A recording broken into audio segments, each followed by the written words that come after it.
coming up, we have your January 2023 Las Vegas real estate market update with predictions for the year ahead.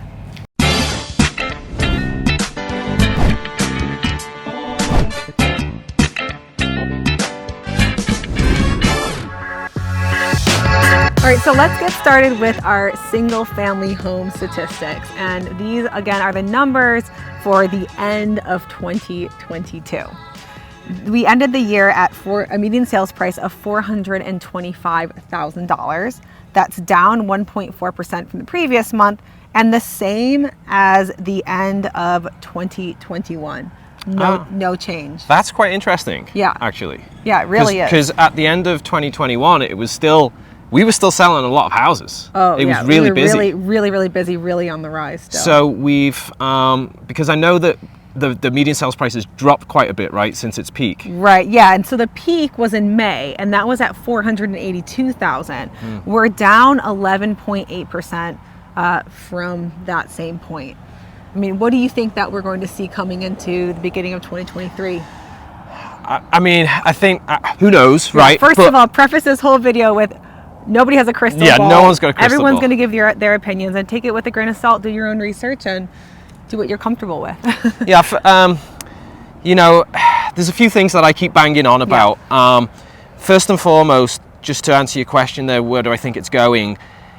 Every single month now, well, for the last few months when we've been doing the market update reports, we've just been seeing like 1 point, over a point decrease. Yeah, it started like it was dropping like 3, then like 2.5. So I see what you're saying. The slowing down. It's a lot skinnier. Yeah. So are we then going to be seeing like massive other drops? Like, who knows? We might, right? We might. But what's going to really dictate that are two things: inventory and interest rates. Right. If we'll make a prediction, right? If interest rates are as they are right now, which as we record this, the 30-year fixed is about 6.3%. Yeah, somewhere in that region. Yep. I think that if interest rates are still at the same level that they are right now, come March and April, we're going to have a lot of downward price pressure because we're going to start getting flooded with inventory. This is the double side to it, which we always talk about, is people that are selling their homes have got to go somewhere. Right. Not everyone's just going to sell and start renting, which is going to create a huge flood of inventory, right? So people are hesitant to put their homes on the market because they also know interest rates are high. Right.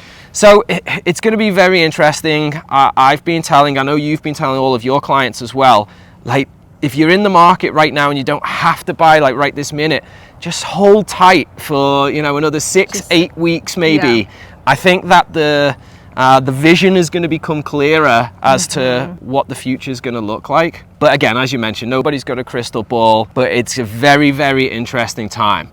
But if interest rates go down, which I think they will. Yeah, it seems like the general consensus from all of the mortgage brokers and industry professionals that we network with, I'm hearing the same thing. Could not be until, Q3 or Q4. We'll see. If any of you guys, or if you haven't watched the video that I did recently titled "Interest Rates Back to 5%," we'll link it. You link it. I'll give you the cliff notes into it.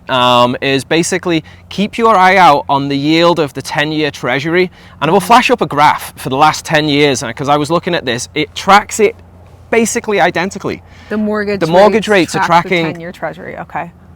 And the 10-year treasury has finally been dropping again, and it took a big drop again recently. Consumer price index was just released yesterday, the report on that. Yes, which shows us our overall inflation for everybody's the average person's expenses, and it's dropped. And again, with that, it's much like we were seeing with the prices of. The slowdown is slowing down. Yeah. So we're still up 6.6% on inflation. However, like that number is getting smaller and smaller, and that's the direction that we want to be headed into. Yeah, because all mortgage brokers, mortgage bankers, anyone in this industry, all they care about is inflation right now. Is get inflation under control, and then we'll kind of continue as we were. Now, are we going to see interest rates at 3% and 4% again? I would be very surprised if we ever see that again. Hopefully not, because it would be we're in another pandemic and they're doing something to stimulate the economy again. Hopefully we don't. We need a balanced market, right? That's advantageous for everybody. Where we were in the middle of the summer, it was insane. There's investors just snapping up everything too. Yeah, if you didn't have cash to waive appraisals and stuff. Anyway, I don't think that we're going to get into any of that again. However, I do strongly believe that the Las Vegas and Henderson area is still an extremely popular place for people, right? First of all, we've got amazing weather. The tax breaks are phenomenal, right? No state income tax. And the proximity to California is actually probably something that people just don't weigh in all of these calculations, because you can't. You can't look at statistics. I mean, you can, because you can say U-Haul released a report that there's more Henderson, Nevada, which is right next to Las Vegas, is one of the top cities where U-Hauls are going into than going out. That's Zillow ranks Las Vegas always as one of the top cities that people are searching to move into. But you're totally right. I love data and statistics and stuff, but they can't look at these outside factors. It's like during the pandemic when, CoreLogic put out a report that the Las Vegas real estate market was going to drop 30%. And we were telling you guys, we're like, we are boots on the ground, like we are seeing what's happening. But I'm just saying that because it really is California. And I mean, if we did not have Californians moving here, we would be in an entirely different market. 100%. Like that is, Californians are supporting our market. People are calling us every day wanting to leave California. They have a new mansion tax starting. I had a gentleman call me yesterday because due to restrictions that California has, they can't import items for their business anymore. So they're moving their business here. Really? I mean, people are calling us like every day, moving from California, and we're just like one team, I mean, all the agents, how many agents are there? 15,000 agents in Las Vegas. So it's definitely something that you need to keep in mind. No, absolutely. So I think if we get back into the fives this year, I think it's going to be a very active year again. Now, is it going to be crazy like it was? No. But that's good. That's healthy. We want to be in a healthy market, right? So there isn't a bubble, as we've been saying. All we have is an affordability crisis, and the markets will balance that out as time takes its toll. Right. Yeah. So let's look at the other factor on balancing the market, as you say, which is demand. So we will look at our units sold for single-family homes. The very last month, which is December, we saw 1,534 single-family homes sold, up 1% from the previous month, which is kind of interesting, but I think due to interest rates. Down 51% from the same time last year. That's just the month of December. Looking at the closings overall, the single-family home market was 26.7% behind the previous year. So, I mean, not doesn't terrible. surprise me. That's actually, I thought it would have been a little bit slower just because of the breaks that were put on, in Q3. Yeah, big time. I kind of wanted to jump in really quick and make a little note about new construction because I know a lot of my clients are looking for new construction. If you watch our market update, you've heard me really, really banging on about all this inventory that the builders have. And I know a lot of clients are waiting for prices to drop more, but the pool of all this extra inventory that the builders had, the fallouts, the quick moves that they were building, that pool is getting smaller and smaller. Builders are getting a lot more conservative with what they're building. And if you're buying a new construction home, they want more down. New construction, in my opinion, is not going to have a huge drop. I've got clients that are kind of waiting to see what happens in the next couple months. A huge drop in price, you mean? In price, yeah. And I've even seen people commenting on our YouTube channel. Someone commented recently on one of the videos, a Pulte community in Summerlin. They said, "Oh, you filmed this 3 months ago. The prices have gone up 300,000 since then. Where's the bubble bursting? It's going to happen, right?" Well, the builders aren't stupid. They're pricing things for this way for a reason. And if they've raised prices 300,000 in this community, people are paying. It's because they're selling. So obviously this is so dependent community to community. I know we bang on about this, but if you're looking in Valley Vista, it's very different than if you're looking in Lake Las Vegas. So you need someone to guide you on what is standard in those communities. But I did just want to touch on that. So can I just piggyback on that? So are you telling everybody that, because Kristen's the queen of new construction, if you're thinking about buying new construction in town, speak to my wife. You're not going to find a better agent. So are you telling me that the deals that people were, because people are calling me all the time, I see Kristen's talking about big discounts and being able to negotiate all sorts of things. Are people still able to do that? We are still able to do that, but the inventory that we're able to do that on is dwindling. Now there will be more fallouts in the next couple months. You know, people that had written contracts, 7 months ago and now can't didn't lock their interest rates. Think about where we are, right? So we can only go back about 7 months to where they didn't lock in their interest rates. We're getting to the point where people that signed these new construction contracts already knew where the interest rates were. So there are still deals to be had, but they are getting less and fewer. So I did want to bring that up because I know a lot of people out there are waiting for. Can you give us some tips on what communities maybe to look at, or should they call you? Yeah. Give me a call. Yeah. We'll talk. It's like I said, it's very community dependent and very builder dependent too. So cool. All right. Very exciting. I was just going to mention as well, and this is completely off topic. But just so the people that are watching know that we have the 4,291st most popular YouTube channel in America. Wow. So thank you for your support. So thank you for watching. And now, you know what? At first, when I saw that, I was like, I laughed at that. But then I thought, there's so many YouTube channels, and guess what? We're in the top 10,000 in the world. Great. So if you need your real estate advice, thinking about buying in Las Vegas and Henderson, people that are watching think we know our stuff. Awesome. Cool. Let us get back to business here. So we just did our unit sold. Let's talk about the factors that are also influence inventory. We'll do new listings first because this is very important data point. There were 1,677 new single family homes listed taken in December. That's down 20% from the previous month, which is pretty significant. December is usually slower though. And January. Yeah, in January. Down 23.6% from the same time last year. That's one factor into how much inventory we have. Let's look at the actual inventory. There were 6,211 single family homes available for sale.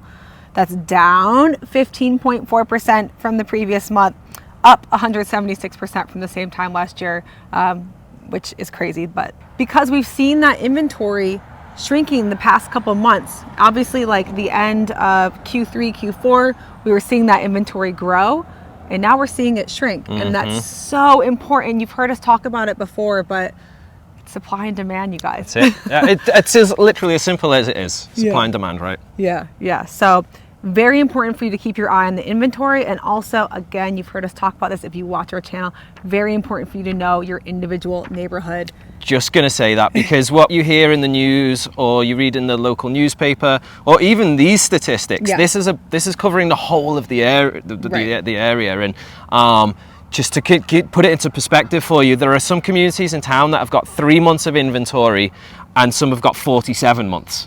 Wow. So that is a dramatic difference, right? So you need to know this stuff when you're shopping so that you can structure your offers strategically. Oh, thank you. And of course, if you're a seller, right, in town, you need to know how to price your property. And if you are a seller anywhere here in town, we have a guarantee. If we don't bring you an acceptable offer in 29 days or less, we won't charge you a commission. And if it's over $1 million, we'll give you a guarantee that we'll bring you an offer by a certain date because that requires a specific type of marketing. Yeah, absolutely. All right, and our final statistic for single family homes is our months of inventory, and we are at 4 months, which is down 15% from the previous month. So yeah, we're seeing that the months of inventory shrink. Yeah, I mean it'll be interesting seeing what happens in January, what happens in February, and then in March. When we bring our update in March, I think we'll probably have a very good idea of what's happening. So subscribe to our channel and definitely we'll keep you updated. Check back then. And I can tell you, I mean, we're a team of 4, but we've definitely seen the demand. It felt like January 1st hit and the phones really started ringing. Well, I think I personally noticed it when interest rates started dropping. Exactly. And then Yes. It's kind of stayed steady. Yeah. You're totally right. Yeah. And we've seen the interest rates dropping for, what are we at, like 6 weeks now?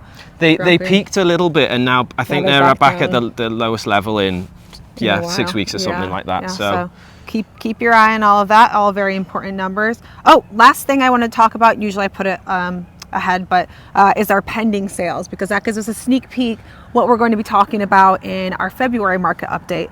Pending sales were down 7.7%. So it looks like next month we'll probably be saying that the more of the same. Units sold is down again. Yeah. Again, not surprising, things slow down this time of year, but what's going to balance that out is that new listings are down so much as well. So stay tuned. All right, let's talk about the luxury market before we get into condos and townhomes. Sure. Yeah, so obviously we just went on a little tangent about California, and that is also ties into our luxury market chat, right? 2021 was our second highest year of luxury homes on record, which, I mean, isn't surprising because we define luxury homes of $1 million or more. So obviously with inflation, like, you know, a lot of homes in Summerlin are now $1 million plus. But overall, you know, that market has been so strong. We closed only slightly behind 2021. I mean, it wasn't far behind. I think something really interesting is that like sales over 3 million have actually stayed steady. I think it's like 3 to 5 million. But hasn't dropped at all. Yeah, because I mean, there's the Summit has opened up some new in Summerlin. Summerlin, super private, high-end luxury community. Oh yeah, I think Mark Wahlberg. Yeah, Mark Wahlberg. And don't be yelling at us in the comments about exposing where celebrities live. You can Google it. I'm not salty about that or anything. Like, calm down, you guys. Someone shouted at Kristen in one of their videos for saying Mike Tyson lived in a certain community. Geez. Oh yeah, we won't say it again. But and then there's a cool new development in so McDonald Highlands is still building out, which is luxury in Henderson. That's being built next to McDonald Highlands as well, which is a luxury too. So, you know, I think we're going to continue to see that because, you know, the buyers are there for the high-end luxury market. People are sick of California, unfortunately. They said it, not me. California is such a beautiful state. Yeah. It's just, I think it's just being ran poorly. That's what everybody tells us. Okay, should we talk about foreclosures as well while we're here? Yeah, because we have a lot of people that are reaching out to us, asking about foreclosures. Can you send me the foreclosure? I've got a cash buyer, and we really don't have much to show them, do we? No, I mean, I think there's a lot of psychology involved, right? That people think that real estate's dying, there's no home selling, interest rates are high, Fed's increasing this, and they just automatically assume that people are going to be in bad positions. But what you have to remember is now more so than ever before is people have got equity in their homes. Right. In 2008, the opposite happened. People bought very, very high, right? And all the prices were artificially inflated, and then boom, everything crashed, and people were all left with properties that were worth less than what they paid. Right. So that's not the same. Right. It's very, very drastically different right now. Right. There's hardly any short sales. There's hardly any foreclosures.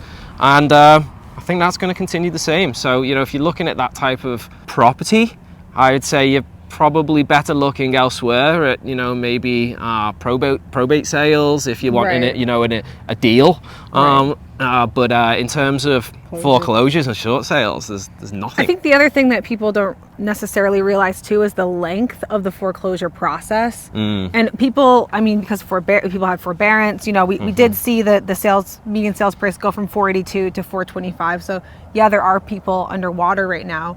But first of all, they have to fall behind on their payments, not be able to do anything after counseling. And then it's a years long process, not like 1 year, years long process until we'll see that hit the market. So I mean, we'll probably be seeing some more foreclosures come up in a couple years, but We're just not, because of the length of the process, we're not there right now. And banks don't want to foreclose. Exactly. Like, it's just not within their interest to do that.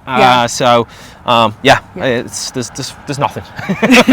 Yeah, wonderful. So let's talk about condo and townhomes.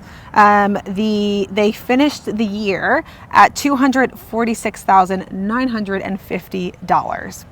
That is down 5% from November. That's really drastic. That's a big drop. That's a big drop.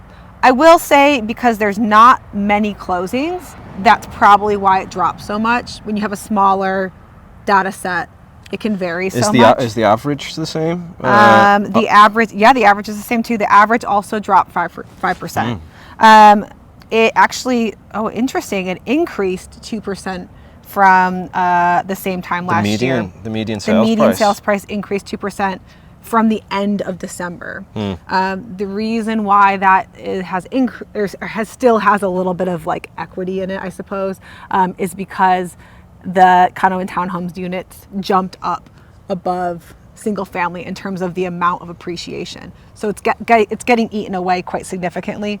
Next month, I'm sure we'll see that year over year in the negative. You think so, in the negative? Yeah. Okay. Yeah, because the January 2022, it was still going up, and now it's still trending down. So yeah, we'll see year over year negative. Okay. Next month for sure. I mean, I believe our peak median sales price was $285,000, so that's down 13.5% from the peak, which is more than single family homes. But again, it's because they peaked so much, and now these buyers are the ones that are most hurt by the interest rates, I believe. Yeah. First time home buyers and such. Right. But I will say this as well, sellers now are very, very open to concessions. Our teammate Christina just got a deal accepted with $15,000 in closing cost incentives, and obviously a significant discount price off the home too. So sellers, they're open to it. Whereas I feel like even 4 or 5 months ago, getting those seller concessions was really hard. So a lot of us, we felt like we were just like, nobody was winning, we were butting heads. But now I think everybody kind of understands what we need to get this done. Agreed. There were 392 condo and townhomes sold in December, down 15.2% from the previous month and down 52.6% from the same time last year. Listings, similar to single family, are down 7.5% from the previous month and 25% from the same time last year. So that also has the same effect on the available inventory.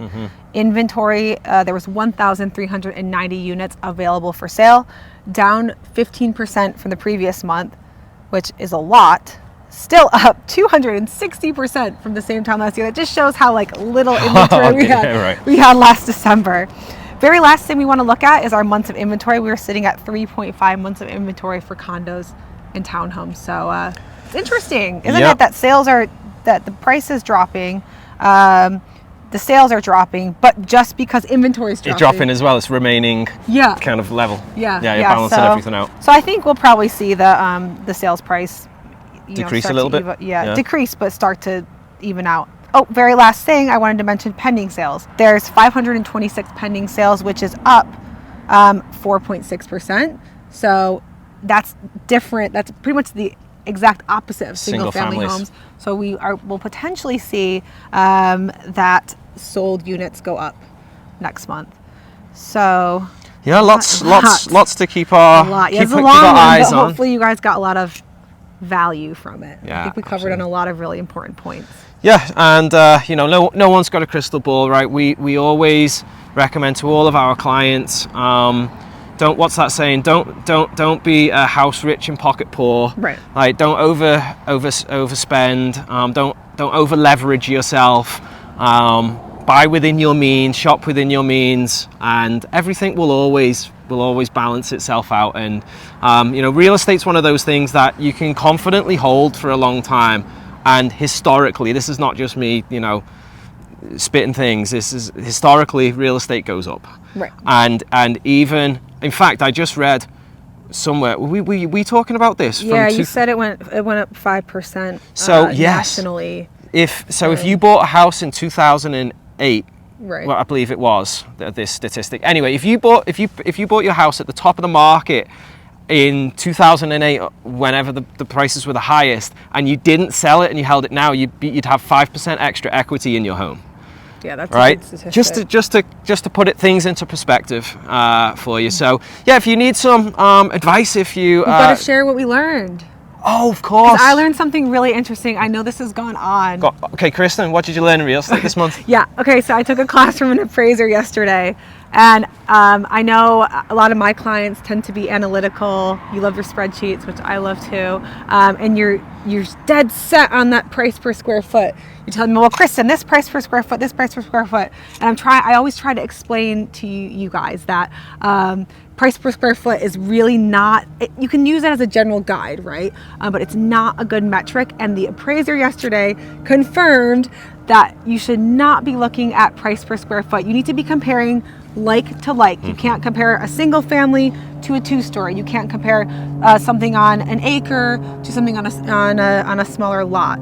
Something new versus something old. Now, I think most people would say, okay, yeah, we understand that you can't do that, but he also said if you're comparing a 2,000 square foot house to a 2,300 square foot house, you can't just take that extra whatever the dollar per square foot was. Say it's $250 a square foot, multiply it by 300, and that's where the value of the higher home is compared to the lower home.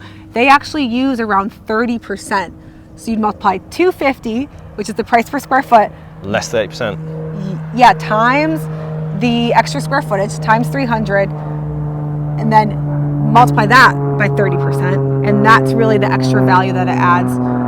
So I just thought that was really important to share straight from the appraiser's mouth. Yeah, that is really good, because I also hear it a lot. People saying, what's the average price per square foot in Vegas? Right. And honestly, I hate it. I'm like, doesn't matter. Yeah. I think because we see it on TV, even if you watch $1 Million Listing, they talk a lot about price per square foot, but. Yeah. It's apples to oranges, yes, right? Like to like. We need to compare like to like. I mean, even like where we are, right? We're in two different communities. Opposite here, we've got, what are these, townhomes or condos? Yeah. And then just like literally over the road here are single families, right? And if that was single family and this was single family, you couldn't compare them if they're in two separate different neighborhoods. You can't compare a view house to a non-view house, yeah. There's a lot of variables, right? Anyway. We know all the numbers, and we can plug you in and make sure that if you're buying a home, we're gonna be able to guesstimate roughly where we think the value is. If you're selling it, we're gonna make sure that we sell it for as high price as possible, making sure that it's going to appraise top dollar. Yeah. So I can get you top dollar for your that property. Word just gives me the heebie-jeebies. I know, it's very cheesy, isn't it? Yeah, you just love it though. What did you learn, Stephen? Thank you. Call me Stephen. I sound like I'm in trouble. I feel like my mother calls me Stephen. Yeah. So what did I learn this month? Couple of things. Oh boy. One. All right. Let me ask you this. What do you think is the most difficult part of real estate? People. Okay. Other agents. Yes. And specifically other agents. I didn't mean you guys. You're no trouble at all. The other agents. Yeah. I've learned that I guess it really matters who you hire. Sure. All right. So don't hire Aunt Sally, who does one deal a year. Yeah. please. Or your nephew Nick, who just got his real estate license, stuff like that. I know you want to support family and friends, but it can make the difference between a smooth transaction and a terrible transaction. Another thing that I learned this month is if you're buying a property and the property owner added a wall, right? Because this is fairly common where, like in Las Vegas and Henderson, we've got lots of houses that have got like a den or a loft space, and people want to utilize that into, another office, a closed office, or a bedroom, in fact.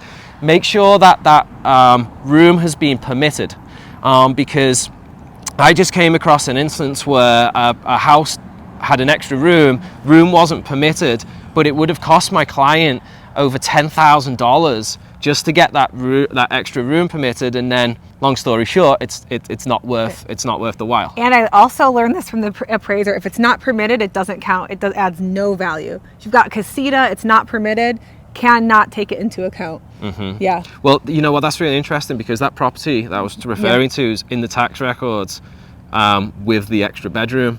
Oh, But well, it's- hey. But it's not. But it's not It's not permitted. permitted. But that is Yeah. a bonus, because Yeah. now you're getting you're paying tax on a. Oh no, it's not a no, bonus. you're not. It's not a bonus at all. Don't listen to me. So, yeah, 2023 is definitely going to be interesting. Yeah, subscribe if you haven't. We'll keep you up to date for the next few months going forward. It's really going to paint a clear picture where we're headed for the rest of the year. I believe so. And if you have any questions, feel free to reach out to us. We offer no hassle, no pressure consultations. You can schedule all of that on our website. You can text us, call us, reach out however you like. All of our info is on the screen. But for now, thank you so much for watching. Happy New Year. Best wishes to all of you. And we'll hopefully look forward to hearing from you in 2023. Thanks for now.